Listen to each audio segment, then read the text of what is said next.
जी अजय भाई बताइए। जागृत चेतना है, हाँ जी वो मदर के साथ भी ये रहता है और वाइफ के साथ भी रहता है। जी। जब वाइफ कोई चीज़ कहती है तो वो उसको आउटराइट रिजेक्ट कर देता है, लेकिन जब वही चीज़ उसकी मदर कहती है तो वो उसको मानना पड़ता है या मान लेता है। जागृत है तो फिर ये डिफरेंशिएशन क्यों वाइफ के और मदर के बीच में? क्योंकि जागृत का बात क्या बोल रही वही तो गिना, फिर वो जागृत कहाँ है? वो जागृत नहीं है। नहीं है ना? यस। नहीं जागृत नहीं है, कंडीशन इसलिए है क्योंकि जागृत नहीं है। अब जागृत है तो कंडीशन नहीं है। क्लेम कर रहा है कि मैं जागृत हूँ, वो जागृत नहीं है। एक ही चीज है ना, जागृति का स्टिकर तो लग गया लेकिन जागृत हुआ नहीं है। प्रोग्राम चल रहा है और इस जागृति के प्रोग्राम में ही तो हम सब गंगा किनारे बैठे हैं। महापावन गंगा, जागृत गंगा के किनारे जागृति के कार्यक्रम में हम लोग मौजूद हैं।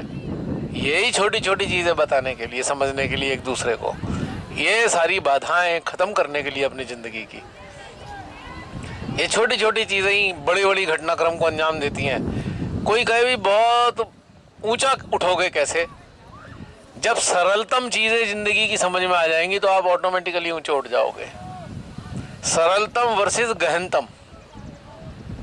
इसीलिए भैया गृहस्थ जीवन को एक सबसे तपस्या वाली जिंदगी भी माँ ने बोला है कि गृहस्थ जीवन ही सबसे बड़ी तप है, क्योंकि इसी चीज़ों से हम ऊपर उठेंगे। हाँ बिल्कुल, क्योंकि गृहस्थ जीवन में ही सबसे ज्यादा टांग खिंचाई होती है।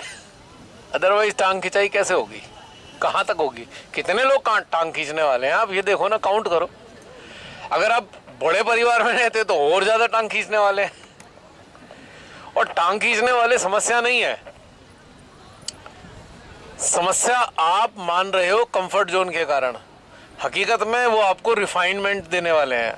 आपकी चेतना और रिफाइंड हो रही है और रिफाइंड हो रही है, रिफाइंड होती चली जा रही है लगातार। बढ़ रही है आपके अंदर, हर चीज बढ़ रहा है, क्षमता बढ़ रही है और एक लेवल पे आके प्रेम भी बढ़ता है।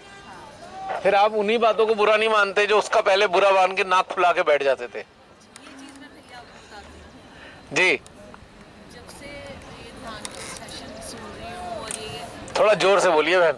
जब से ये ध्यान के सेशन सुन रही हूँ, या उसके बाद जो जूम में ऐड हुई, उसके बाद मेरे अंदर सबसे बड़ी चेंज यही आई जो आपने अभी बोली कि जैसे अब मेरे हस्बैंड है वो रेलवेज में है, हैवी इलेक्ट्रिकल ट्रेन्स के डिपार्टमेंट में है, तो उनका काम बहुत हैक्टिक होता है। वो शाम तक आते होते इतना एग्जॉस्ट हो रहे होते हैं कि वो किसी से बात करने के लायक भी नहीं रहते हैं।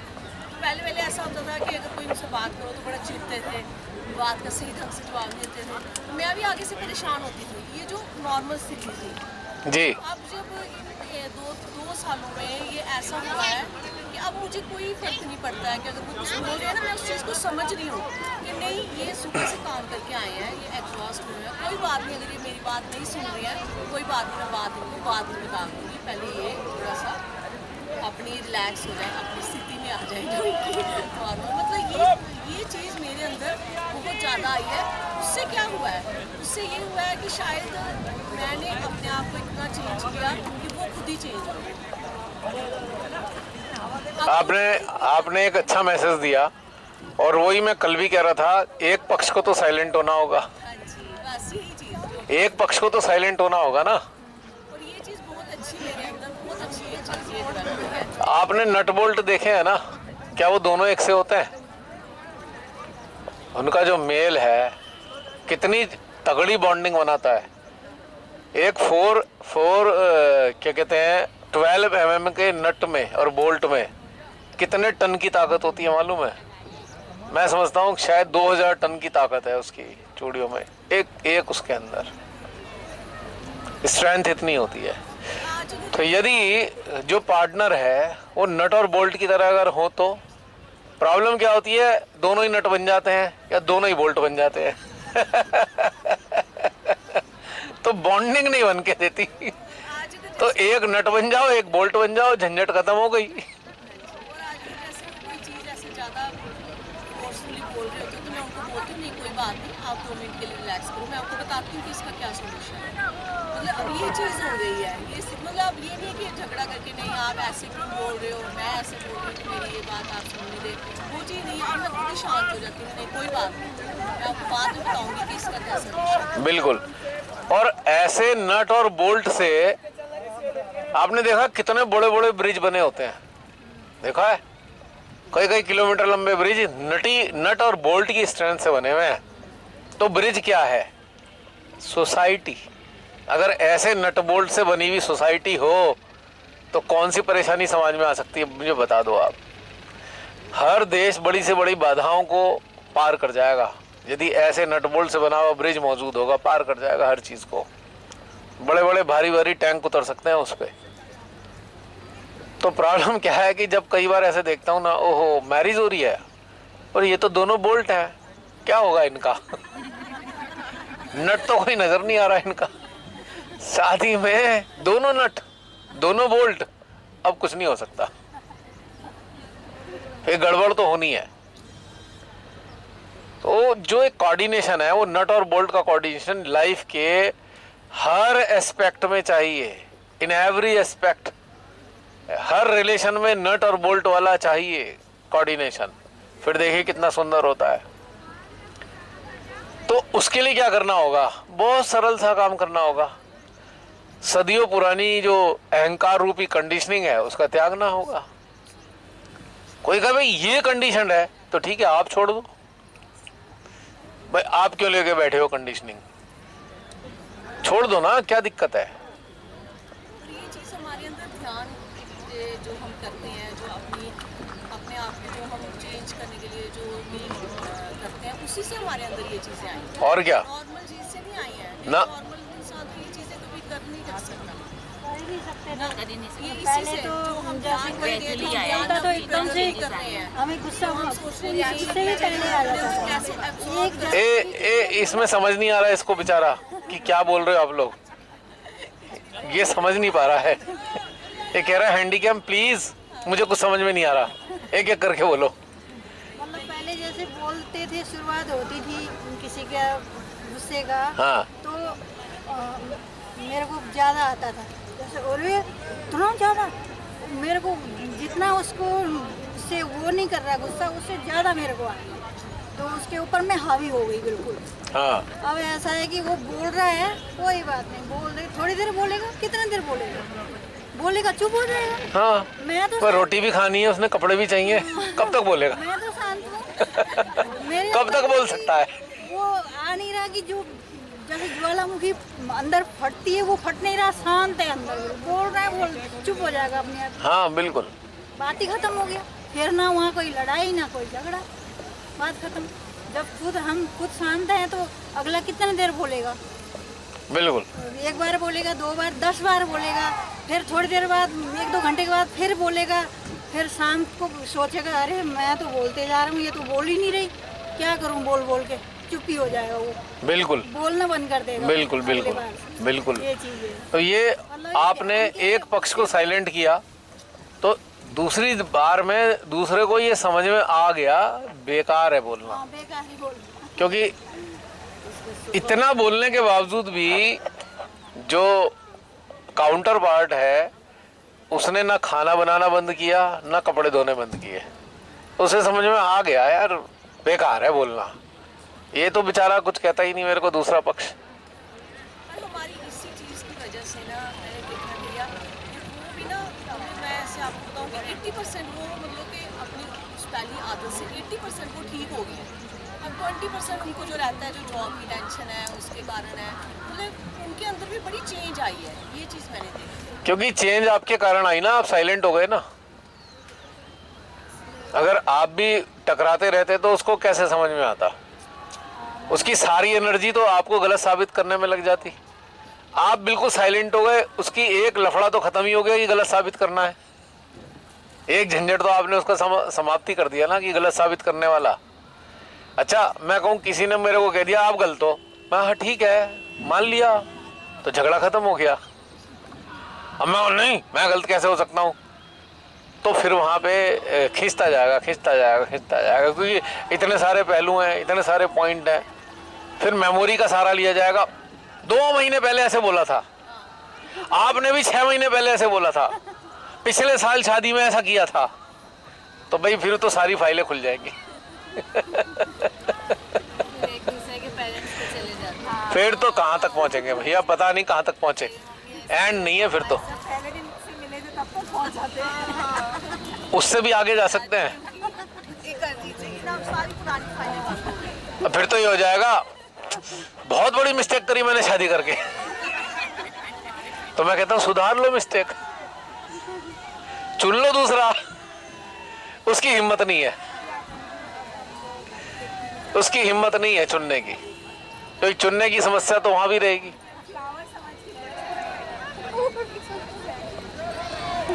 तो ये सारी छोटी छोटी बातें हैं, और इसमें जो साधक साधिका हैं उनको ये पहलू समझने चाहिए कि हम समझ रहे हैं उसको, वो नहीं समझ रहा, तो भी झगड़ा खत्म हो गया। अब हम ये कहते हैं यार ये हमारी बात नहीं समझता, तो भाई समझाए क्यों जा रहे हो? भाई क्यों समझाए जा रहे हो? छोड़ दो समझाना, तो समझ जाएगा। है नहीं बात ये? क्यों बहन? लेकिन लगे पड़े हैं पूरा समझा के ही मानेंगे अब तो। वो कह रहा है समझा के दिखा, 6 दिन भी ना समझूं, और फिर थक हार के जो है वो हो जाता है। बात जहां रोटी की आ जाती है फिर सब सही हो जाता है एकदम। ठीक है, नहीं खाना नहीं खाना नहीं खाना, हफ्ता चला गया, 10 दिन चले गए, 15 दिन चले गए, उसके बाद अब स्थिति खराब होने लगी अंदर पेट की। कहाँ तक बाहर का खाएंगे, कहाँ तक दोस्त खिला देंगे? तो भाई थोड़ा एडजस्टमेंट कर लो। फिर नाक फुलाई रखेंगे, चलो देखो ठीक है मैं मान रहा हूँ पर ये बात गलत थी, फिर शुरू हो जाएगा। फिर वहीं से शुरू हो जाएगा, जहाँ आए थे वहीं पहुंच गए। वास्तव में ये हो रहा है, आप सही कह रहे हैं कि अब वो स्टेज आ गई है कि जहाँ हमने लोगों को जज करना बंद कर दिया, हाँ शांत हो गए, react भी नहीं कर रहे, तो लेकिन अगले को तो डोमिनेट करना ही करना है। तो वो आपकी प्रेजेंट स्टेट में तो मान लेंगे कि आप रिएक्ट नहीं कर रहे, तो फिर पास्ट को लेके आपको डोमिनेट करते रहेंगे। और दूसरी बात, तुम ऐसे थे, अब क्या है वो नहीं देखेंगे, पास्ट में तुम ऐसे थे, वो रिलेशनशिप हो जाए। दूसरी बात ये रियलिटी समझ में आ चुकी कि 15-20 दिन बाद नहीं चलने वाला काम आ गई।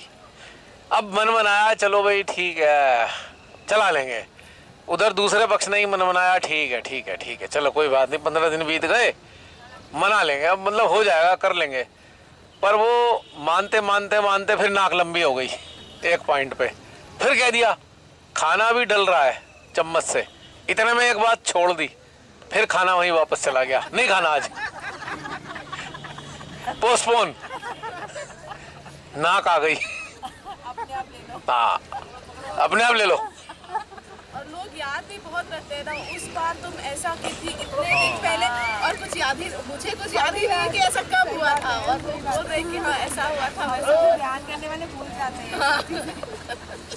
दूसरा पता नहीं क्या। तो छोटी छोटी चीजें ऐसी हैं, और लड़ाई किस बात की हो रही है? बस नाक के अलावा किसी चीज की लड़ाई नहीं है, है?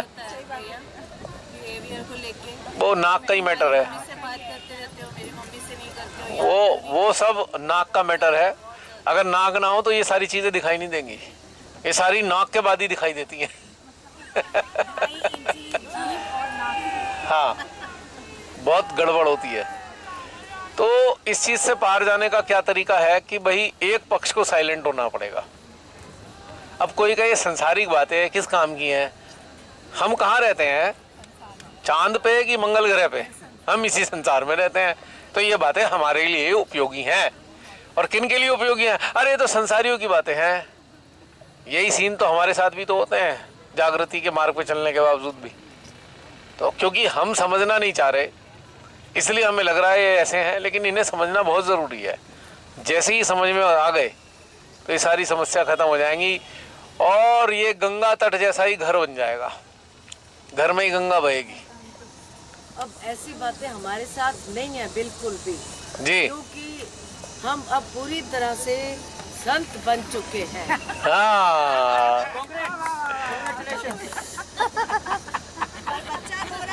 आप खाइए।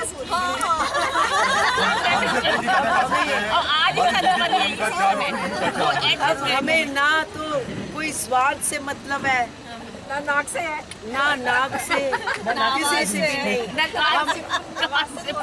कान से। हम पूरे संत बन चुके हैं।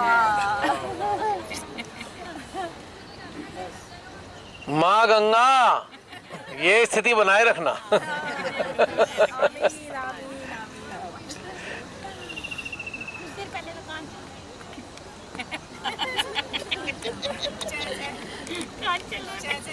बच्चे की आवाज सुनाई दे रही थी। अब जरा चित्त है शस्त्रार्थ हार्ट पे नहीं आ रहा है, रिकमेंडेशन आ रही है इन बातों की हार्ट और शस्त्रार्थ में। The bout of energy you are feeling, different kinds of energy, different frequency. ये भी एक यादगार सेशन होगा गंगा के किनारे। खाली सो रहे हैं भैया, खाली। और इतनी तेज धूप में तो आप मजबूरी में भी नहीं गए होंगे, पर आप खुशी से बैठे हो।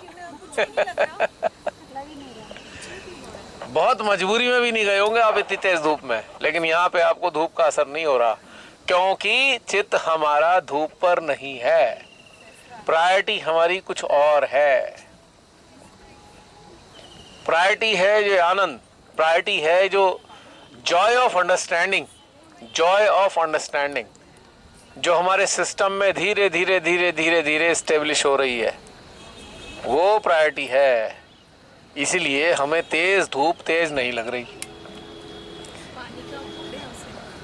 ऐसी स्थिति घर में भी हो सकती है। तेज धूप की तरह वातावरण बड़ा गर्म है घर का, एकदम हॉट एटमॉस्फेयर है, आप बर्फ बन जाओ। तो आप उसका आनंद लो, क्योंकि आपकी दृष्टि उस जॉय पे होनी चाहिए।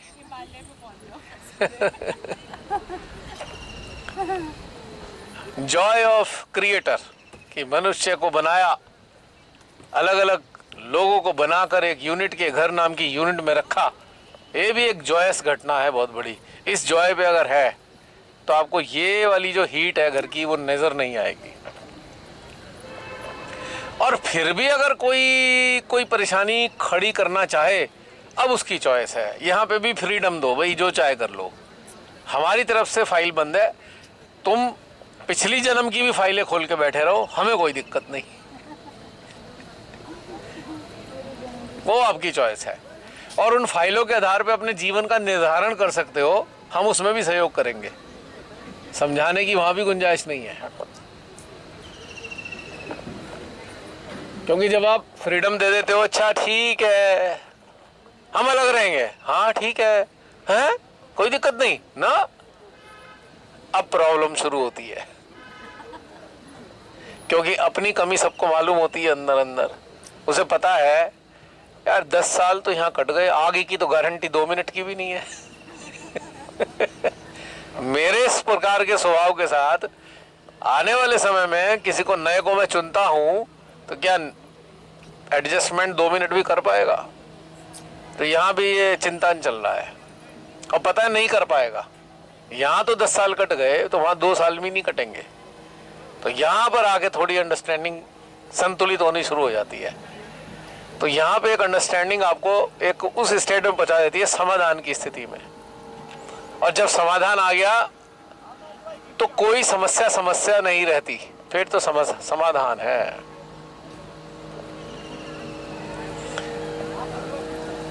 बाकी आपके अंदर सामर्थ्य होना चाहिए, या तो बदल जाओ, या बदल डालो, या हट जाओ। 3 में से एक ऑप्शन चुनना पड़ेगा।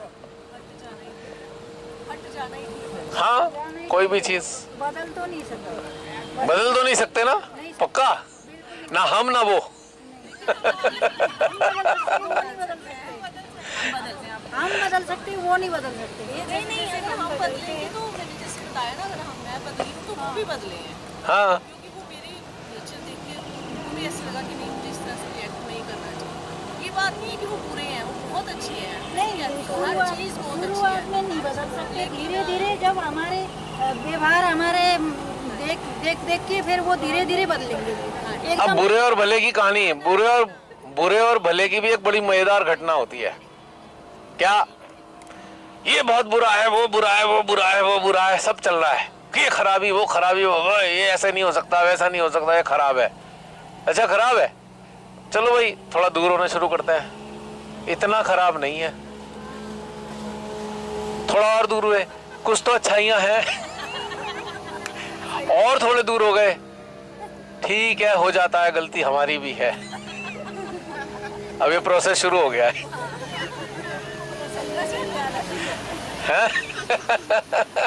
अभी तक तो सबके मिलके बैठ के बुराई कर रहे थे, ये ऐसा वो वैसा ये वैसी वैसी, सब धड़ाधड़ बुराई चल रही है। जहां थोड़ी दूर होनी शुरू हुई, अब थोड़े थोड़े वापस आने लगे, थोड़े थोड़े गुण जागने लगे। हैं पूजा, मजा आ रहा है? तो मेरा ये कहना है, अपने नजदीकी लोगों से बिना लड़े दूर होने की आदत डालो, बिना लड़े बिना झगड़ा करे, थोड़ा डिस्टेंस पैदा करो। हफ्ता 10 दिन के लिए थोड़ा दूर रहो, बिना झगड़ा करे, बिना मुंह बनाए, बिना कोई झगड़ा करे, कहना सुनना करे, बिना दूसरे की गलती सिखाए। आप देखो प्रेम लगातार बना रहेगा। हाँ, क्योंकि भैया साइलेंस ही दूसरे को इतनी खटकने लग जाती है कि वो सोचता है मेरे से क्या गलती होगी जो इतना साइलेंस। मैं तो उसे बहुत बढ़िया हथियार मानता हूँ। नहीं भैया, मैं भी भाई साइलेंस कैसा होना चाहिए? Edge of the sword. अगर साइलेंस तलवार की धार जैसा तीव्र है ना साइलेंस, तो सारी खराबियों को काट डालेगा, सारे मनमुटाव को काट के मटिया मेट कर देगा। ऐसा साइलेंस होना चाहिए। और साइलेंस के साथ एक खासियत है, कर्तव्यशीलता होनी चाहिए, कर्तव्य विमुखता नहीं होनी चाहिए, तब काम करेगा। वरना फिर वो तलवार जैसा साइलेंस रिश्तों को काट खाएगा, कत्ल कर देगा रिश्तों का। कर्तव्यशीलता के साथ अगर साइलेंस है, ट्रांसफॉर्मेशन होता है लगातार, अपने आप ट्रांसफॉर्म होंगे, आप भी होंगे, दूसरा भी होगा। अब आप देखिए साइलेंस की खासियत। मेडिटेशन से जुड़े हैं आप लोग, जितने भी साल से जुड़े हैं, जब इंटरनल चैटिंग बंद होती है साइलेंस होता है, और साइलेंस के बाद क्या होता है? साइलेंस हो गया, आनंद आया। साइलेंस होते ही आपके अंदर आनंद का प्रभाव बहने लगा, जैसे गंगा मां बह रही है। फिर क्या हुआ? नॉरिशमेंट। साइलेंस एक गंगा को इनवाइट करता है अपने अंदर, और आपके भीतर से शून्यता की गंगा बहती है, वो आपको नॉरिश करती है और साथ में साथ वाले को भी नॉरिश करती है। तो पावर ऑफ साइलेंस। बुराइयां नष्ट करनी हो तो silence should be like the edge of the sword with duties. क्योंकि कर्तव्य विहीन साइलेंस होता ही नहीं, वो तो रिटेलिएशन होता है। साइलेंस नहीं है, वो रिटेलिएशन है। It is another form of retaliation if you are not doing your duties. Passive aggression. हाँ, हिडन। कर्तव्य जुड़ा हुआ है तो उसमें कहीं ना कहीं प्रेम भी जुड़ा हुआ है, क्योंकि बिना प्रेम के आप कर्तव्य का पालन नहीं करते हैं जी। हाँ, आई झोंके आ रहे हैं।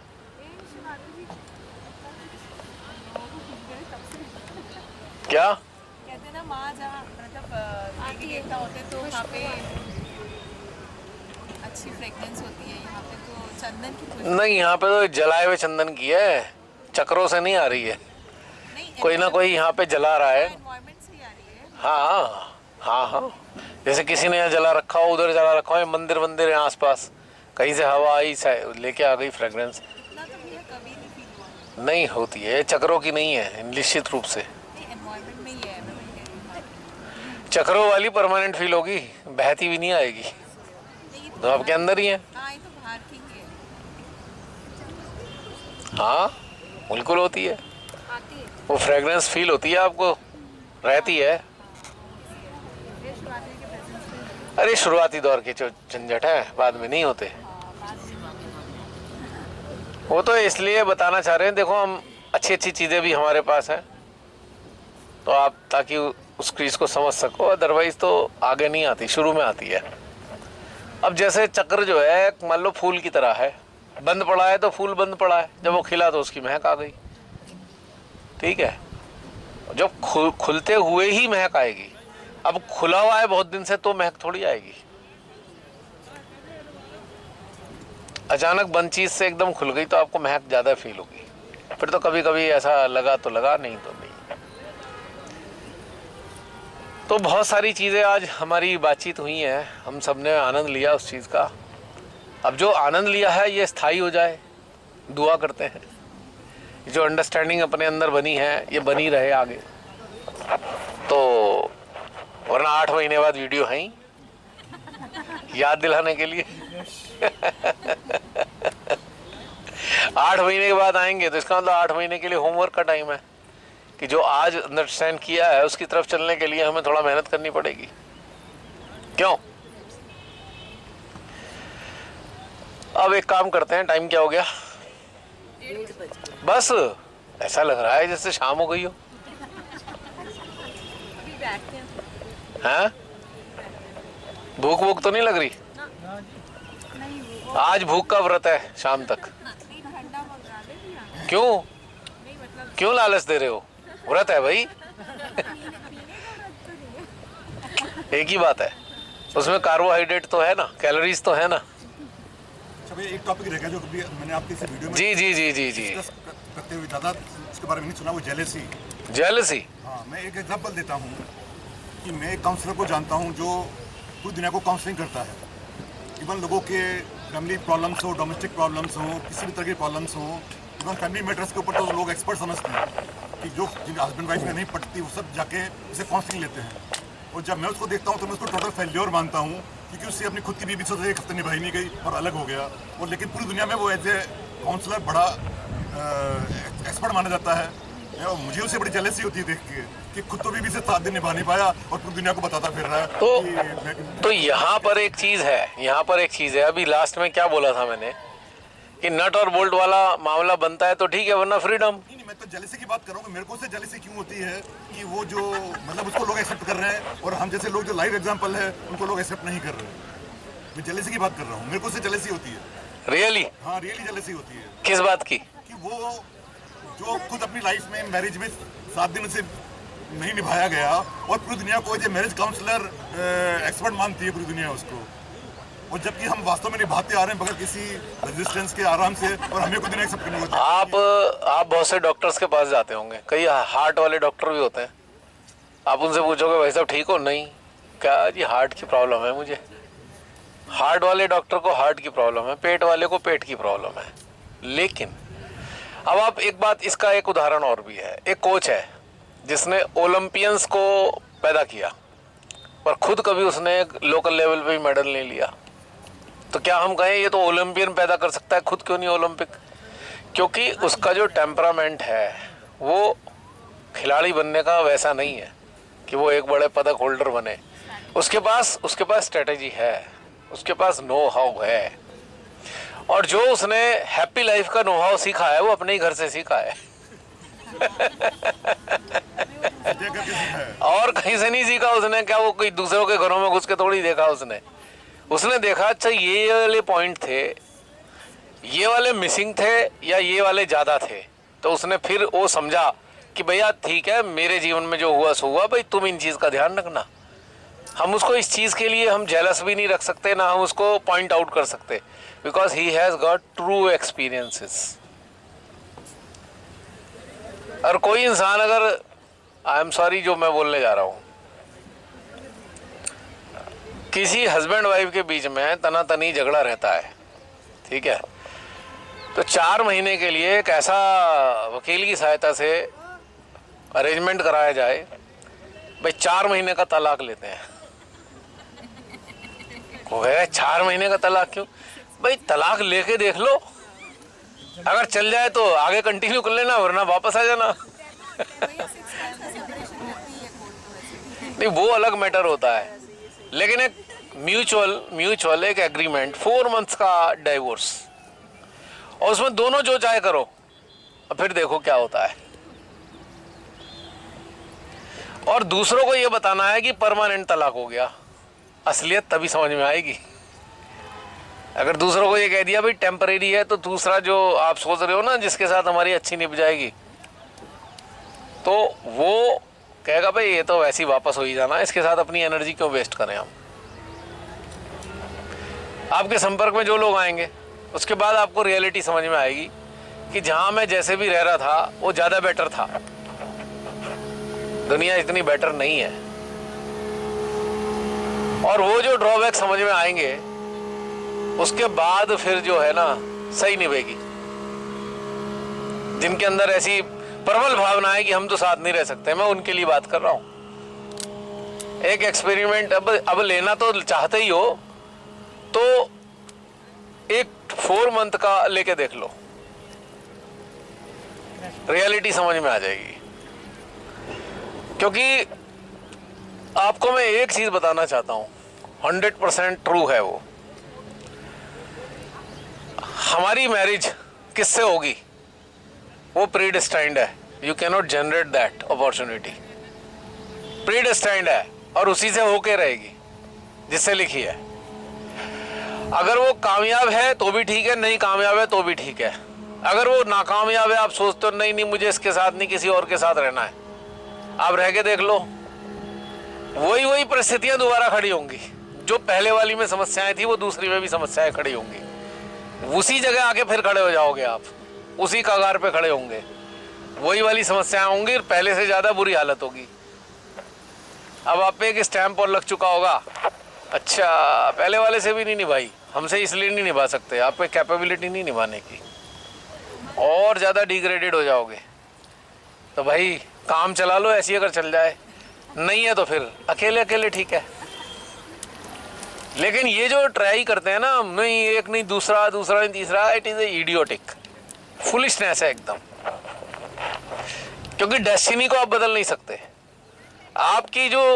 आपकी जो डेस्टिनी लिखी गई है उसके साथ ही लिखी गई थी।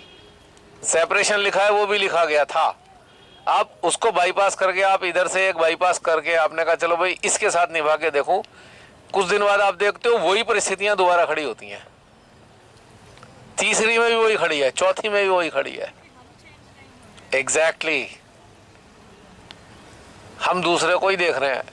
हाँ कुछ विशेष परिस्थिति, मैंने कहा ना वो खतरनाक परिस्थितियां होती हैं कि एक कोई, अब मैरिज इससे हुई है, वो या तो टेररिस्ट है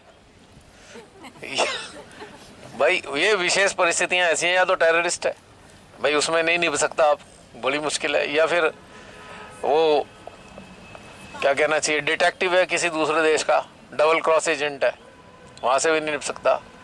या आजकल एक तीसरा ट्रेंड चला है, वो बड़ा डेंजरस है, किसी बाबा का शिष्य बन गया, उससे भी नहीं निभ सकती, तो आपकी ऐसी तैसी मार के रख देगा। बाबा के पास चल, हर बार बाबा के पास चल लेके जाएगा और वहां उसकी गुलामी करवाएगा, और बाबा तुम्हें पता है आज बाबा कैसे हैं। तो ये एक बड़ी तीसरी वाली स्थिति है। और एक चौथी स्थिति और खतरनाक पैदा हो गई है, मैं कह दूं अंधभक्तों वाली, वहां भी गड़बड़ हो जाएगी। तो अब मैरिज के मामले में अगर कोई ऐसी चीज देखो तो उसमें एक डाल दो, क्या कहते हैं बायोडेटा में, अंधभक्त आर नॉट अलाउड, कृपया अंधभक्त अप्लाई ना करें। नहीं सच्ची में ऐसा करने लगे हैं लोग भाई, हाँ अरे बहुत कर रहे हैं ऐसा कि भाई नहीं ये नहीं चलेगा। और भैया ये जो नाव में जो तैर रहे हैं, हाँ जो हम ये गंगा मैया के अंदर अगर डुबकी, जितना अंदर डुबकी लगा के आनंद हमें मिलता है, इतने आनंद बाहर तो नहीं मिलता होगा। डिपेंड करता है हमारी चॉइस बाहर रहने की कि अंदर रहने की है, हम इनको दोनों को तुलना नहीं कर सकते। अब हम बाहर बैठ के आनंद ले रहे हैं, वो पानी में भी आनंद ले रहे हैं, पानी के ऊपर भी आनंद ले रहे हैं, तो अलग अलग टेम्परामेंट वाले लोग हैं ना। अब देखो जो वहां से राफ्ट लेकर यहाँ आ गए, उनके चेहरे देखो, ऐसा लग रहा है कि एवरेस्ट पे फतेह करके आए हैं, एक विक्ट्री वाले भाव के साथ आए हैं, 9-10 किलोमीटर की यात्रा करके आए।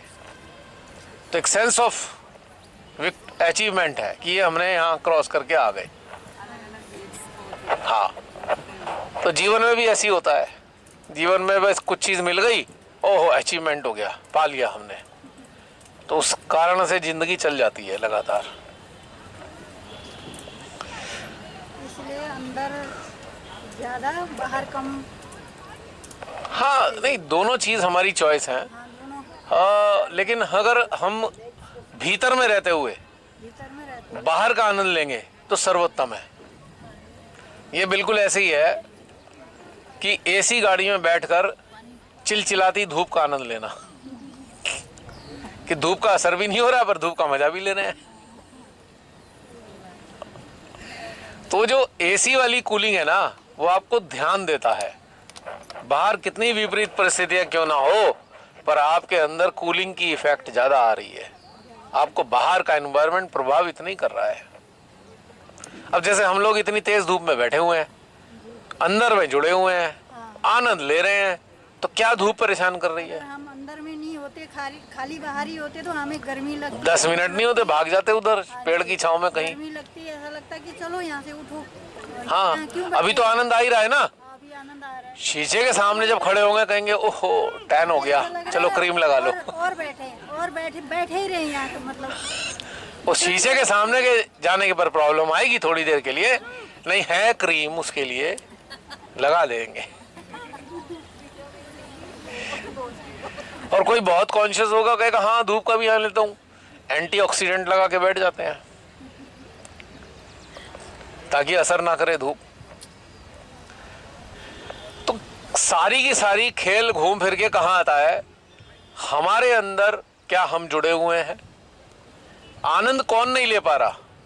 जो अंदर नहीं जुड़ा। क्लियर कट है, हैं?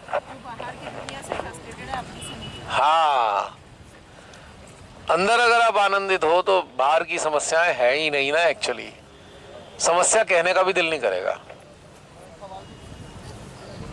फिर आपको ऐसे समस्या लगेगी जैसे रास्ता है जहां से हम आए हैं, क्या हम इसे समस्या भी मान सकते हैं और हम इसे जॉय भी मान सकते हैं?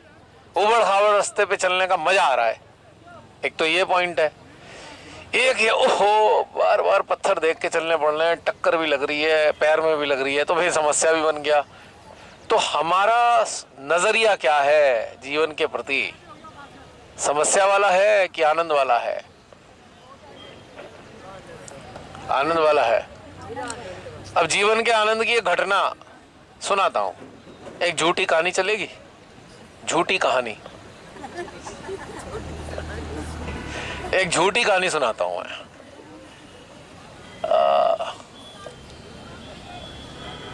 चल रही है, मुझे लगा चल तो रही नहीं, इतनी सारा बोल दिया। एक झूठी कहानी है।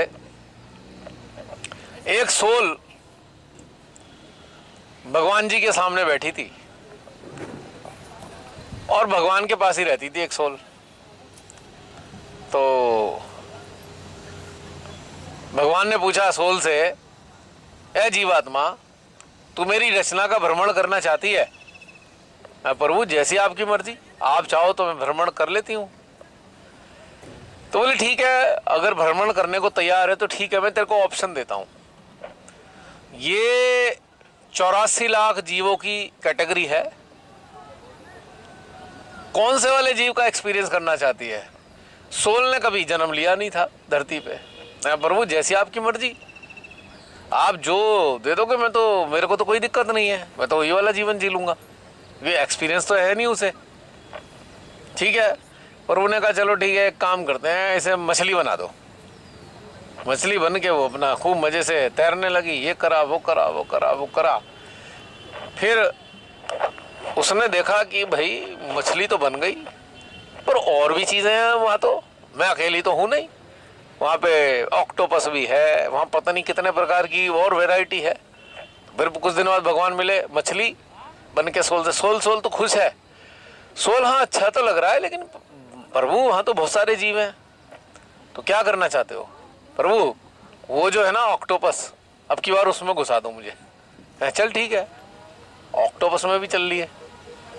ऐसे करते करते करते करते युग बीत गए और सोल ने सारी यून्स का मजा लिया, सारी योनियों का मजा लेते लेते लेते लेते तो एक दिन सोल ने कहा, प्रभु ये कौन है, ये जो सड़क पे धरती पे चल रहे हैं?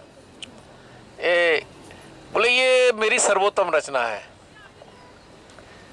तो बोले, प्रभु आपने मुझे पहले क्यों नहीं बताया, मैं तो यही चुनती। बोले नहीं, क्योंकि ये मेरी सर्वोत्तम रचना है, मैं चाहता था तेरे को बाद में इसमें डालूं मैं। ठीक है, डाल दो। अब वो सोल को उसमें डाल दिया गया, सोल उसमें रहने लगी। तो कुछ साल बाद सोल से पूछा, soul are you happy? Soul बड़ी टेंशन में, प्रभु ये कहाँ डाल दिया मुझे? बोले क्या हुआ, मेरी सर्वोत्तम रचना है भाई, मैं पता नहीं कैसी सर्वोत्तम रचना है, जब से इस शरीर में आई हूं मेरे को तो इतनी टेंशन होने लगी। पहले मछली बनी कोई टेंशन नहीं, ऑक्टोपस बनी कोई टेंशन नहीं, चिड़िया बनी कोई टेंशन नहीं, ये कैसी सर्वोत्तम रचना है? यहाँ तो टेंशन ही खत्म नहीं होती। और पहले तो टेंशन शब्द मुझे पता ही नहीं था, टेंशन की फीलिंग ही नहीं थी, यहाँ तो टेंशन के सिवा कुछ है नहीं। तो प्रभु ये बताओ ये सर्वोत्तम कैसे है? बोले ये तेरे को टेंशन है ना, इसीलिए सर्वोत्तम है। बोले कैसे, ये क्या बात हुई, मैं इतना परेशान हूं, आप इसे कह रहे हो सर्वोत्तम है? तो कह रहे हैं, प्रभु कह रहे हैं, बच्चे देख ऐसा है, ये मनुष्य सबसे बढ़िया क्रिएशन है मेरी, उसमें तुझे टेंशन रूपी समस्या का पता लगा, ठीक है? उससे पहले ये पता तो था नहीं तेरे को, एक्सपीरियंस नहीं था। और अगर मैं टेंशन तेरी खत्म कर दूं प्रभु बहुत मजा आ जाएगा। चल ठीक है। तो उन्होंने, प्रभु ने क्या किया, मनुष्य को हिमालय पे भेज दिया, खाना पीना सब साथ था, टेंट लगाओ, रहो, खाओ पियो, मजे करो। तो कुछ दिन बाद रहने के बाद प्रभु 2 महीने बाद आए, उन्होंने कहा भाई सोल कैसा लग रहा है? प्रभु बहुत मजा आ रहा है। तो प्रभु बोले मजा क्यों आ रहा है तेरे को? हाँ क्या बढ़िया एनवायरनमेंट है। बोले तुझे बहुत टेंशन रहती थी, यहाँ टेंशन है नहीं? बेटा अगर टेंशन ना होती तुझे यहाँ भी मजा नहीं आता। समझ में आ रही है बात? अगर टेंशन तेरे को ना दी होती तुझे यहाँ हिमालय में मजा नहीं आता, क्योंकि तेरे पास डिफरेंशिएट करने के लिए कोई चीज नहीं थी। प्रभु एक बात तो समझा दिया आपने कि परेशानी देकर ही परेशानी से निकलना समझ में आता है। पर ये बताओ प्रभु ये बेस्ट क्रिएशन क्यों है? मुझे अभी भी ये समझ में नहीं आया कि मानव देह में रहकर बेस्ट कैसे हूं मैं। बोले अच्छा एक काम कर, अब एक बात बता कि मैंने तेरे को अपने पास रखा सदियों तक, पता नहीं कितने सदियां बीत गई, और तेरे को मैंने धीरे धीरे करके हर योनि के अंदर डाला, अंत में मनुष्य योनि मिली तेरे को। तो ये बता कि वो जो योनि थी उसमें तेरे अंदर कितनी जागृति थी? प्रभु बस मेरी जागृति क्या, मैं तो खाती थी, पीती थी, सोती थी, मजा आ रहा था। बोले मुझे याद करती थी ना? बस यही खासियत है, ये जो योनि है इसमें खूबी डाली है, ये मुझे याद कर सकती है। बोले देख जब भी मैं तेरे मछली और उसके रूप में अन्य प्राणियों के रूप में था, मुझे ही आना पड़ता था, मुझे तेरे को बोलना पड़ता था, पर तूने मेरे से कभी नहीं कहा। और जब से तू मनुष्य योनि में आई है, ये टेंशन देख देख के मुझे कितनी बार तूने याद किया होगा, किया नहीं किया? हाँ प्रभु, यही इसकी विशेषता है कि अन्य योनियों में प्रभु याद नहीं आते और इस योनि में प्रभु भूले नहीं जाते।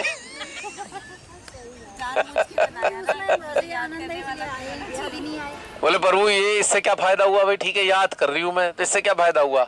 बता याद करते करते तेरे अंदर क्या आता है? सच्ची बताऊं प्रभु, हाँ मैं अक्सर ये सोचती हूँ इससे कब निजात मिलेगी, जब से इसमें जन्म लिया है बड़ी मुसीबतें हैं।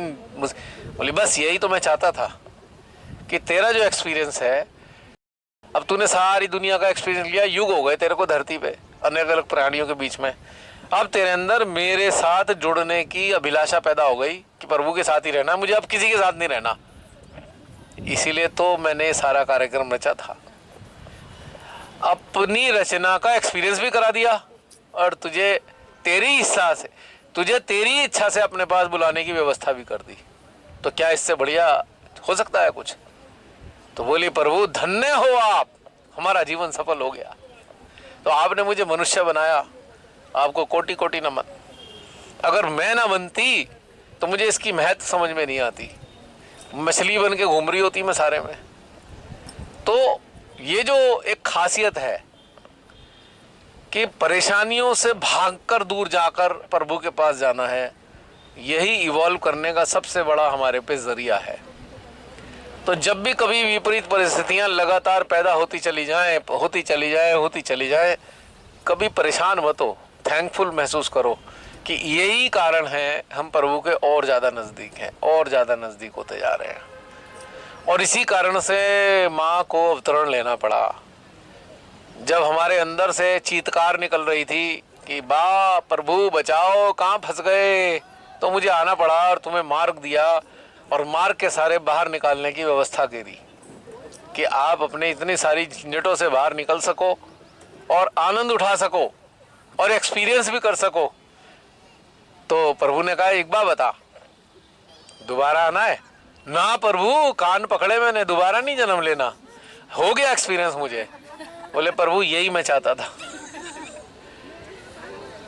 बोले अभी तक जितने भी तुझे टेंशन हुई है ना, वो टेंशन का एक ही कारण है, जो मैंने तेरी ये जो दुनिया बनाई थी तो उसमें बार बार चिपक जाती थी। अगर ना चिपकती होती कोई टेंशन नहीं होती। और टेंशन में रहकर ही तूने ये चीज सीखी है कि चिपकना किसी से नहीं है, आनंद सबका उठाना है। तो झूठी कहानी कैसे लगी पूनम दीदी? झूठी कहानी अच्छी लगी? एक झूठी कहानी मैं भी सुनाता हूँ। सुनाइए।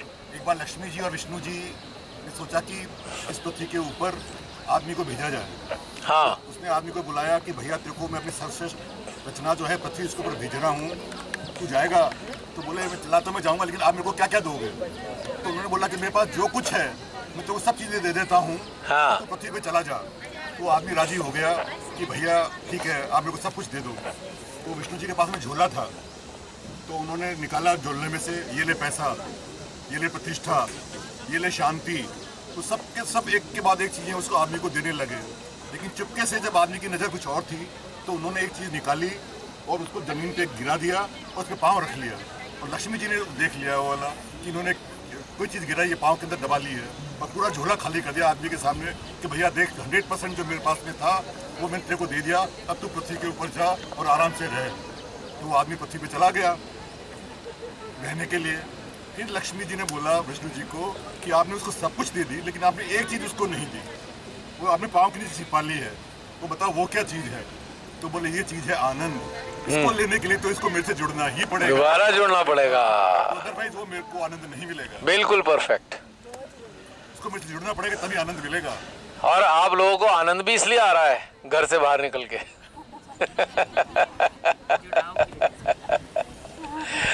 इसीलिए तो आए हैं। शिवानी जी ने एक लेक्चर में बताया था कि 5 मई 1970 वॉज डूम्सडे, मतलब प्रलय वाला दिन था। तो लेकिन शिवानी जी को ये चिंता थी कि इंसान जो है बिना इवॉल्व हुए पूरी पृथ्वी खत्म हो जाएगी, तो इसलिए उनको यहाँ पे आके उस दिन मतलब उसको सहस्त्रार डे का कन्वर्जन करना। हाँ बिल्कुल ठीक है। सबसे बड़ी बात यह है कि हम अपने जन्म को समझते क्या हैं? Why we are here, do we understand that? हम समझते हैं क्या हम यहाँ क्यों हैं? जैसे ही समझ में आती है बात, सारी समस्या सॉल्व हो जाती है। और समझाने के लिए ही आपको जागृति दी गई, रियलाइजेशन दिया गया, क्योंकि ये तथ्य है ईश्वर के साथ जुड़े बगैर समझ नहीं आता। क्योंकि किसी पे इतना सामर्थ्य नहीं है कि बिना जुड़ाव के आपको ये तथ्य समझा सके। कोई भी इंसान आपको शेयर ही कर सकता है, लेकिन कनेक्टेड स्टेट में जब आप ये बात समझोगे तभी वो बात समझ में आएगी। बिना कनेक्शन के बात समझ में नहीं आती। इसलिए हजारों पुस्तकों के बाद भी मानव वहीं का वहीं है। पुस्तकें पढ़ लो, वहीं का वहीं, क्योंकि वो उनकी प्रेजेंस के बिना समझ नहीं आ सकती वो चीज़ें। आज हम 5 तत्वों की प्रेजेंस में मौजूद हैं। हम यहाँ बैठे हैं, 5 तत्व यहाँ मौजूद हैं। खुद माँ आदि शक्ति माँ गंगा के रूप में मौजूद है, परम पिता पर्वत के रूप में मौजूद हैं। इन सारी चीज़ों के बीच में हमें ये बात समझ में आ रही है और वो हमें समझा रहे हैं। किसी भी चैनल से समझा सकते हैं वो। क्यों? और आनंद भी आ रहा है इस चीज का। चलो एक काम करते हैं, जरा एक डुबकी लगा लें, गंगा में डुबकी लगाएं। लगाना है? गंगा में डुबकी लगाने के लिए उठने की जरूरत नहीं है। अब क्या करते हैं, ये जो धारा है ना, चाहे आंख खोलें या बंद करें, ये जो प्रवाह हो रहा है, प्रवाहित हो रही है धारा, जरा इससे कनेक्ट होते हैं।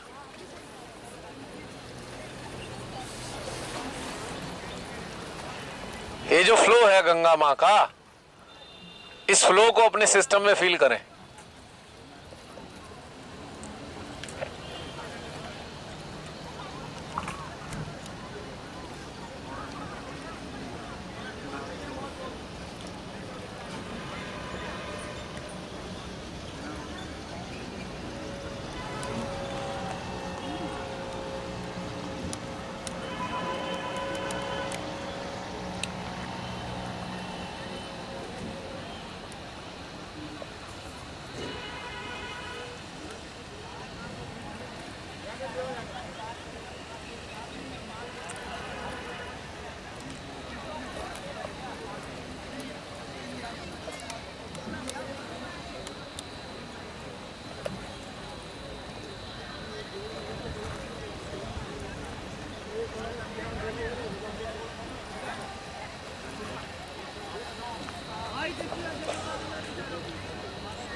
क्या महसूस हो रहा है?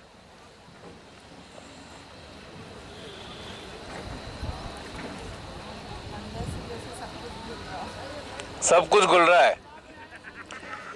अब जरा हम फोकस करेंगे इन सब बातों पर जो अभी हमने अपने हृदय में धारण की है, महसूस की है, हृदय में संग्रहित की है। इन बातों को बहुत देर से जिन बातों पे हम बातचीत कर रहे हैं, उन सारी बातों पे हम फोकस करेंगे।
ये सारी की सारी बातें अब हमें कैसा महसूस दे रही हैं? मैं बताऊं, हाँ जी। पहले तो मुझे ये लगा कि जो हमारी आत्मा जो है वो एक माझी है, हाँ और जो नैया है वो शरीर है, हाँ और वो किनारा ढूंढ रही है। तो मेरे मन में पता नहीं कोई गाना जो चल रहा था, वो ये था कि वो माझी नैया ढूंढे किनारा, कभी ना कभी तो मिलन होगा हमसे तुम्हारा। तो ये गाना चल रहा था कि मैं किनारा हूँ, ये माझी मेरा आत्मा है और शरीर मेरी नैया है। सेकंड स्टेज में मुझे लगा कि अभी जो खोज जो थी, किनारा जो चाहिए था, वो अब किनारा मिल गया है, मेरा सहस्ता खुल गया है, अब मुझे कुछ भी नहीं चाहिए। मैं सेटिस्फाइड हूँ, टोटली सेटिस्फाइड, पूर्णता को प्राप्त कर चुका हूँ। बहुत सुंदर, बहुत सुंदर। यही हाँ तुम बताओ। मुझे अंदर में बिल्कुल जैसे प्रकाश फील हो रहा है कि बहुत ज़्यादा अंधकार था पहले और वो अंधकार मिट गया है और अंदर ही अंदर प्रकाश ही प्रकाश है। अलग ही संतुष्टि, प्रकाश, एक अलग ही शांति। बहुत सुंदर। हाँ तुम कुछ बताओगे?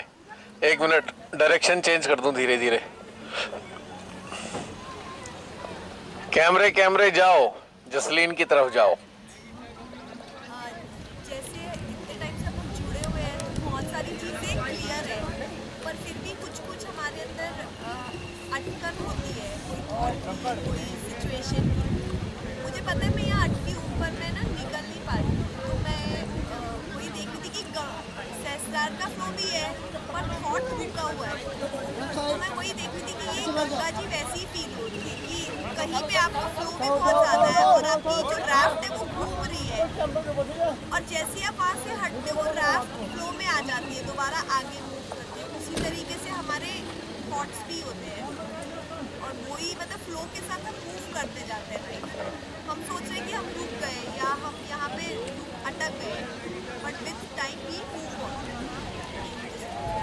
There is nothing to be scared of. जैसे मैं डर जाती हूँ या सैड हो जाती हूँ, मुझे सब समझ में आ रहा है पर मैं मूव ऑन नहीं कर पा रही सिचुएशन से। और अब मुझे लग रहा है ठीक है, I will take time but I will learn. माँ गंगा ने प्रेम देकर ये एहसास कराया कि चलो भाई बहा दो। फ्लो ने फ्लो दिया। बहुत ही सुंदर। ये ले लो। जैसे लग रहा है कि माँ गंगा अंदर ही बह रही है, ऐसा महसूस हो रहा है। जैसे उछाल वहाँ पे दिख रहा है, वही अंदर मतलब महसूस हो रहा है कि माँ गंगा अंदर ही यहीं है। मतलब ये नहीं बाहर दिख नहीं रहा कुछ भी, यहीं हो रहा है कि माँ यहीं, जो उछाल है माँ का यहीं अंदर महसूस हो रहा है बिल्कुल। और शस्त्रार भी बिल्कुल ठंडा, और माँ गंगा जैसे उछाल कर रही है तो उछाल यहाँ पे है और धीरे धीरे फिर ऊपर जा रहा है, ऊपर भी पूरा ही उछाल इस तरह का महसूस हो रहा है। बहुत ही सुंदर। और कोई शेयर करना चाहे अपनी फीलिंग? मुझे तो ये लगा जब पहले गंगा पे ध्यान दे रहे थे तो उसमें मुझे ये फील हुआ कि जैसे यही लग रहा था कि गंगा पूरे ऐसे अपने सब कुछ धुल गया, जो अंदर था वो सारा कुछ धुल गया। दूसरा जब आपने ये बोला कि जो हम अभी काफ़ी देर से जो बातें कर रहे हैं उसके बारे में, जो उसमें यही मेरे अंदर आया कि अब हमें यही चीज़ सोचनी है कि जो हम गंगा के लिए बोल रहे हैं कि जो गंगा में क्वालिटीज़ हैं वो हमें अपने अंदर भी लानी है। गंगा की क्वालिटीज क्या क्या है, क्या ऑब्जर्व किया? एक एक करके। हाँ बताइए, आप बताइए पहले। जैसे अभी हम बात कर रहे थे कि गंगा में लोग अपनी इतनी गंदगी फेंकते हैं, उनको उससे कोई फर्क नहीं पड़ता। जो वो पत्थरों से टकराती है तो पत्थरों को कोई फर्क नहीं पड़ता कि गंगा हमसे टकरा रही है। मतलब ये चीज़ें हमें अपने अंदर, सारी चीज़ें अपने अंदर एब्जॉर्ब करनी है, फिर हम गंगा की तरह मतलब अपने आप को समझ सकते हैं कि हम भी हैं। बहुत सुंदर। और कोई बताएगा गंगा की क्या क्वालिटी समझ में आई? जी राकेश जी। बिना रुके अनवरत अपने स्वभाव में बहते रहना गंगा का स्वभाव। बहुत सुंदर, ये भी बहुत अच्छा चीज समझ में आई है। ठंडा गंगा जी सूदिंग है, प्योर है, क्लीनलीनेस है, प्योर है, एवर फ्लोइंग है, एवर फ्लोइंग हैं? एवर फ्लोइंग है। बाहर में कितना भी गर्म हो लेकिन अंदर से ठंडा। ये बात, ये बहुत बड़ा पॉइंट है कि बाहर से कितना भी गर्म हो पर अंदर से ठंडो ही है, ठंडो ठंडो। हाँ इशिता। देने का भाव है, लेने का कुछ नहीं। यस, गंगा में देने का भाव है, लेना कुछ नहीं चाहती। और एक बहुत बड़ी प्रॉपर्टी है गंगा की, बहुत बड़ी से जुड़ी हुई है तो इस तरह हमें भी ईश्वर से जुड़े रहना। एग्जैक्टली गंगा सोर्स से जुड़ी है, इसलिए निरंतरा है, निरंतर बह रही है। और एक बहुत बड़ी स्पेशलिटी भी है गंगा की, क्या है बता सकते हैं? हीलर है, ठीक है। वो अच्छे बुरे पाप और पुण्य में डिफरेंशिएट नहीं करती, हर एक के साथ एक ही जैसा ट्रीट करती है। एग्जैक्टली ये है कि डिफरेंशिएशन नहीं है, ऊंच नीच नहीं है, भेदभाव नहीं है। और क्या चीज है? धर्म नहीं है, कुछ भी नहीं है। और क्या चीज है गंगा में? गंगा आत्मा, गंगा मौन है, शांत है अपने आप में। कोई आ जाए ठीक है, नहाने जो भी करने आ जाए ठीक है, वो अपना काम कर रही है, वो बह रही है कर रही लगातार, है, बस उसे किसी चीज से मतलब नहीं। किसी चीज से मतलब। एक चीज़ और भी है गंगा के अंदर कि जब आदमी की मृत्यु हो जाती है तो इसकी अस्थियों को गंगा में प्रवाहित कर दिया जाता है। तो हम भी एक दिन अल्टीमेटली, हम जो शिवांश रूप में हैं, तो हमें भी इस दिन जैसे गंगा का सोर्स है, हमें भी उसी सोर्स में मर्ज हो जाना है। यस, ये भी एक संदेशा है। और जो सबसे बड़ी इसकी स्पेशलिटी क्या है? सबसे बड़ी स्पेशलिटी गंगा की, ये गंदगी को अपने अंदर रखती नहीं है जी, हर 2.5-3 किलोमीटर के बाद ऑटोमेटिकली। एग्जैक्टली जो सबसे बड़ी गंगा की स्पेशलिटी है कि जो इसके अंदर डाल दिया जाता है, कितना ही गंदा क्यों ना हो, ये उसको भी प्योरीफाई कर देती है। इसीलिए ये गंगा है। जो सबसे बड़ी स्पेशलिटी है, यही स्पेशलिटी आपकी चेतना रूपी गंगा में आ गई, तो आपको किसी से शिकायत नहीं होगी। क्योंकि जो भी आपके अंदर कोई डालना चाहता है, डाल दे भाई, वो भी न्यूट्रलाइज। तो गाली डाल दे, गाली भी न्यूट्रलाइज। ईर्ष्या डाल दे, ईर्ष्या भी न्यूट्रलाइज। अहंकार डाल दे, अहंकार भी न्यूट्रलाइज। सब चीज न्यूट्रलाइज कर सकती है गंगा। अगर ये चेतन रूपी गंगा हमारे अंदर बह रही है तो कहीं से कहीं तक कोई समस्या है ही नहीं, यानी कि प्रॉब्लम सॉल्व। और अगर problem solved, all problem solved. अगर गंगा को समझ लिया तो संसार की सारी समस्याएं खत्म हो जाती हैं। एक भी समस्या नाम की कोई चीज हमारे सामने नहीं रहती, क्योंकि सब चीज साफ। और जिस दिन ये तथ्य समझ में आ जाता है गंगा का, हर हमारे अंदर उतर जाता है, हम इसे आत्मसात कर लेते हैं, वो दिन हमारा पहला होता है उत्क्रांति का। अभी तो तैयारी चल रही है उत्क्रांति की, पहला दिन है। ये तथ्य समझ में आते ही पहला दिन उत्क्रांति का है। First step towards evolution. इससे पहले तो प्रक्रियाएं चल रही है, ये प्रक्रिया कर लो, वो प्रक्रिया कर लो, अभी इवोल्यूशन स्टार्ट नहीं हुआ है। यानी कि इवोल्यूशन स्टार्ट होता ही तब है जब भीतर में निर्मलता स्टेब्लिश हो गई है। निर्मलता स्टेब्लिश हो गई, वहां से ही इवोल्यूशन का प्रोसेस शुरू हो रहा है। जब तक मलिनता में स्टैग्नेटेड है अटेंशन, अवेयरनेस, अभी शुरुआत नहीं हुई है। अभी उससे पहले की pre evolutionary processing is going on. और ये जो आज चल रहा है, ये इवोल्यूशनरी प्रोसेसिंग से पहले के घटनाक्रम यहां पर चल रहे हैं। और इंडिविजुअल लेवल पे आप उस इवोल्यूशन को फील कर पाएंगे। कर नहीं रहे हैं अभी, कर पाएंगे। और हम ये तो मान सकते हैं कि आज के दिन हमारी फाउंडेशन हमने ले कर दी है, बहुत स्ट्रांग है, अब हमें बिल्डिंग खड़ी करनी है। हाँ, लेकिन मैं कहता हूँ उससे पहले की प्रक्रियाएं चालू हो रही हैं। ये फाउंडेशन कंप्लीट हो गई है ना हमारी।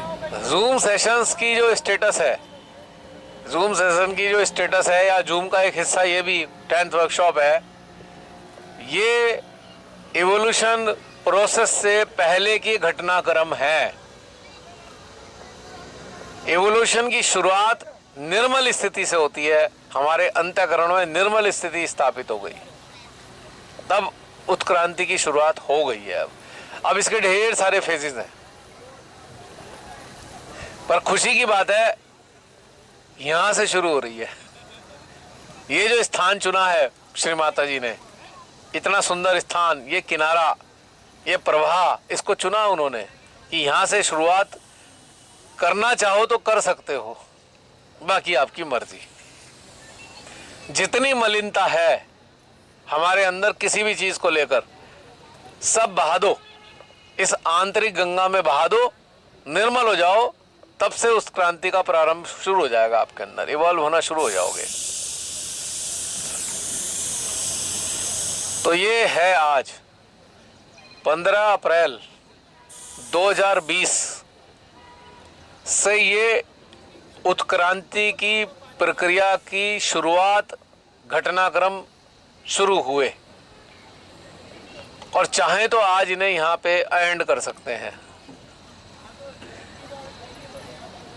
अंत का मतलब होता है कि अब उत्क्रांति की तरफ पहला कदम बढ़ा सकते हैं और चाहें तो आप लोग कैसे, जितनी भी मलिनता महसूस होती है उसको भीतर में बहने वाली गंगा में मर्ज कर दो, शुरुआत हो जाएगी। वो आपकी चॉइस है, लेकिन अवसर उन्होंने दे दिया, ये समय आ गया। दोनों कोऑर्डिनेट कर रहे हैं। बाहर का जो एनवायरनमेंट है वो भी वही है, जो अंदर का एनवायरनमेंट है वो भी वही है। अंदर बाहर के एनवायरनमेंट एक हो गए हैं, वननेस में आ गए इस वक्त। ये फीलिंग मैंने करी थी। अभी मेरे को ऐसा लगा जैसे गंगा जो है ऊपर से आ रही है और मेरे अंदर से ऐसे बहती हुई चली जा रही है, ऐसा महसूस हुआ। हाँ, फीलिंग तो है, लेकिन असली चीज़ मज़ेदार तब होगी जब हम यहाँ से घर जाएं। जब घर में जाके ढूंढे भाई मलिनता है क्या, कहीं मिल ही नहीं रही। मलिनता अगर नहीं मिल रही तो मज़ा आ गया फिर तो हमने कहा भाई बहा दी मलिनता, बाहर भी भाई अंदर भी भाई, समाप्त हो गई है सारा ये जो किंतु परंतु ये सब खत्म, ये वो फला फला फला फला ये भी खत्म, इसने ऐसे उसने वैसे ये भी खत्म, कुछ नहीं रहा।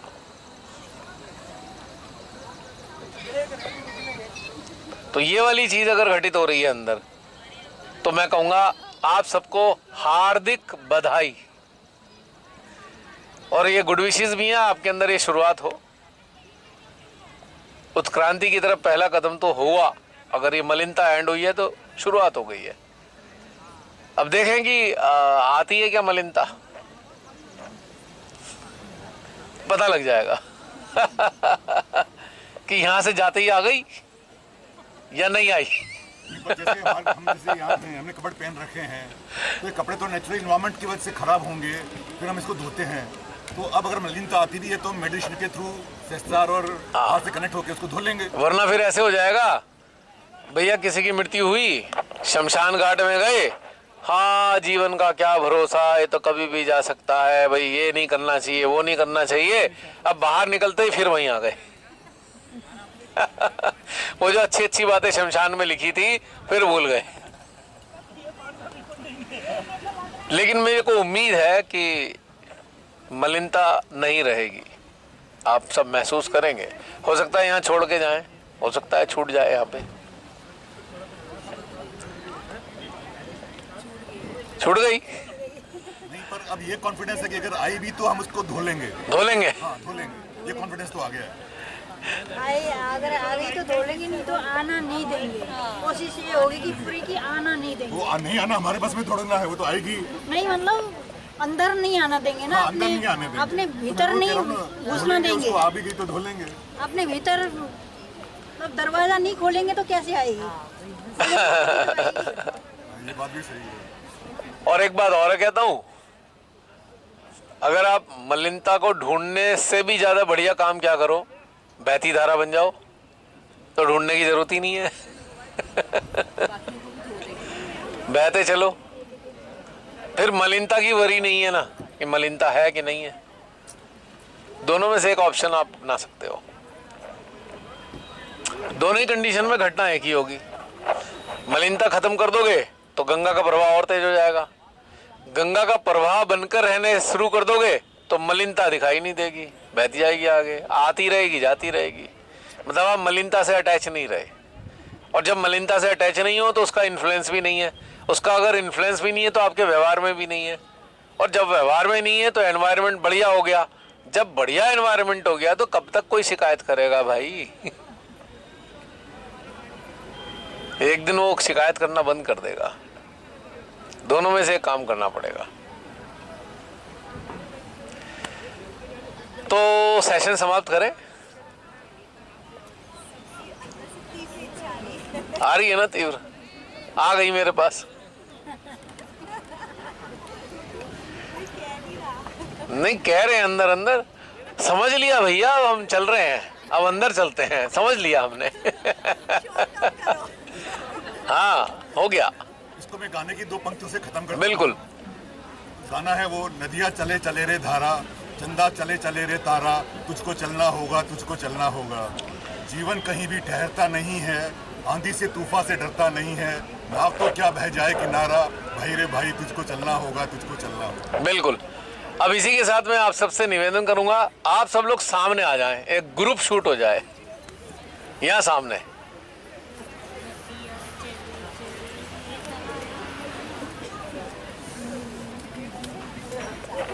आपकी चेतनाओं को नमन कि आपने अपना कीमती समय इस चिलचिलाती धूप में बैठकर निकाला। भैया पता ही नहीं चला। इस समय का सदुपयोग किया और अपने ध्यान में लगाया। पता ही नहीं चला। आ जाओ सामने, बैठ जाओ चाहो, क्योंकि बैकग्राउंड बड़ी सुंदर आ रही है। यहीं बैठ जाओ चाहे पीछे खड़े हो जाओ, सभी लोग आ जाएं। और थोड़ा पास पास आओ, सारा कवर नहीं कर रहा कैमरा, मुझे दूर जाना पड़ेगा।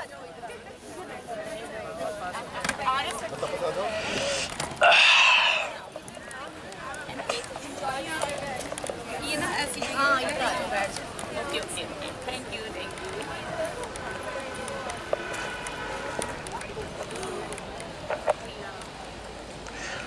सभी आ रहे हैं, कोई छूट तो नहीं गया?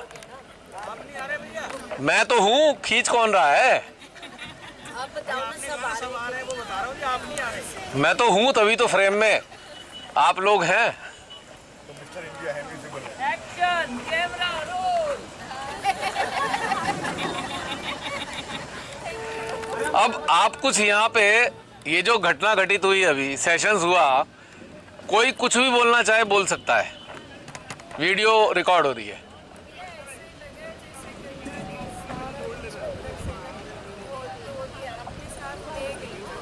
गंगा ले गई, घर जाके पता लगेगा। हाँ हाँ ऐसे ही रहेंगे। किसी से शिकायत रहेगी जिंदगी में? इससे उससे उससे उससे पक्का? देख लो, एविडेंस यहाँ पे है। 8 महीने बाद वीडियो आएगा, फिर आप देख लेना। वैसे 8 महीने का समय है, जब तक ये वीडियो दोबारा पब्लिश हो तब तक का समय आपके पास है। आप इसको ठीक कर सकते हो अगर अब भी कुछ रह गया है तो, वरना आप इसे सुन रहे होंगे और आप ये बातें कर रहे होंगे तो आपको बड़ी शर्मिंदगी सी होगी। नहीं होने देंगे ऐसा। पक्का? तो फिर समझ लेंगे, हम तो समझ लेंगे वे गंगा मैया का आशीर्वाद मिल गया आपको। मेरे को सिर्फ 2 लाइनें कहनी है। जी बिल्कुल। नदिया से दरिया, दरिया से सागर, सागर से गहरी सीमा, सीमा के प्रेम में डूब गई हमारे चेतना की हर शाम। वाह जी वाह, बहुत बढ़िया है। हाँ जी। एक दिन बिक जाएगा माटी के मोर, जग में रह जाएंगे प्यारे तेरे मोर।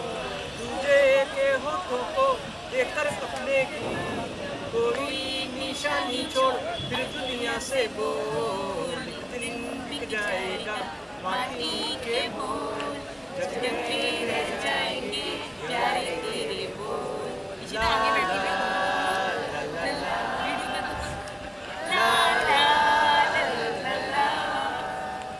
अनहोनी पक्ष में कांटे लाख बिछाए, होनी तो फिर भी चलाया लाए।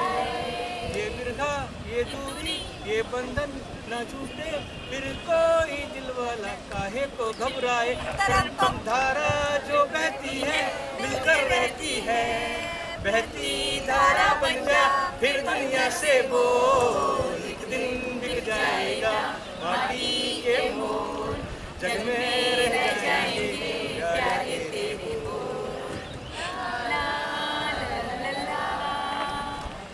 पर्दे के पीछे बैठी सांवल गोरी, बांध के तेरे मेरे दिल की डोरी। कुंडलनी। पर्दे के पीछे बैठी सांवल गोरी, बांध के तेरे मेरे दिल की डोरी, ये बंधन ना छूटे। दो पल की मजबूरी, फिर कोई दिल वाला काहे को घबराए। तरम तम धारा तो बहती है, बह के सहती है, बहती धारा बन जा फिर दुनिया से बोल। एक दिन मिट जाएगा माटी के मोल, जग में रह जाएंगे प्यारे तेरे वो। ला ला ला ला ला ला। अब मैं क्या कहूँगा? याद रखना अपने ये बोल, रोज सुबह शाम ध्यान के साथ याद रखना। अब एक चीज और कहनी है कि ये 10th वर्कशॉप तो हो गई है, अब ऑलमोस्ट कल खत्म भी हो जाएगी। अब हमें इंतजार रहेगा 11th वर्कशॉप का, और जब तक 11th वर्कशॉप नहीं आती है तब तक के लिए 2 लाइन में भी कहना चाहूँगा कि हंसते हंसते कट जाए रस्ते, जिंदगी यूं ही चलती रहे, खुशी रहे ना गम, बिछड़ेंगे ना हम, दुनिया चाहे बदलती रहे। इसको भी याद रखना।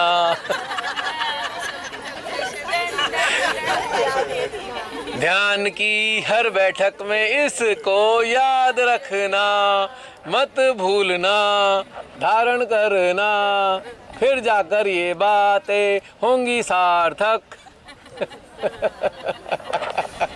बल्ले बल्ले भैया, बड़े आया, एक मिनट, एक स्टिल शॉट भी लेना है, ठीक है? 1 मिनट होल्ड कीजिए। नहीं, मेरी जरूरत नहीं,